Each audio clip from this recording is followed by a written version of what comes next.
ও যে কটনকে নিয়ে যায়নি, কটনের ডাক্তারবাবুর সাথে কথা বলে উনি মেডিসিন চেঞ্জ করে দিলেন, বললেন খুব তাড়াতাড়ি ভালো হয়ে যাবে। এটা বেসিক্যালি ওর জয়েন্টে কোনোভাবে বেশি আঘাত পেয়েছে। ক্যান্ডিটা আমাকে কথাই বলতে দিচ্ছে না,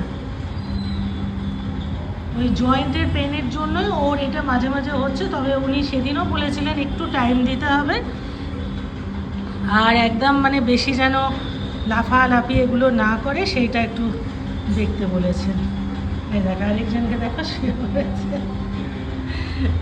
কতন বাবা, কতন বাবা, আমার শোনে বাবা, তুমি বলটা মুখে নিয়ে বসে আছো সেটা ঠিক আছে, কিন্তু ওটা নিয়ে আর খেলবে না, ঠিক আছে? কোথা থেকে বলটা বার করেছে, দাঁড়া সরিয়ে রাখতে হবে ওটা। এই যে ডাক্তারবাবু আজকে আবার চেঞ্জ করে দিলেন মেডিসিন, এখানে একটা মেডিসিন চেঞ্জ করে দিয়েছে।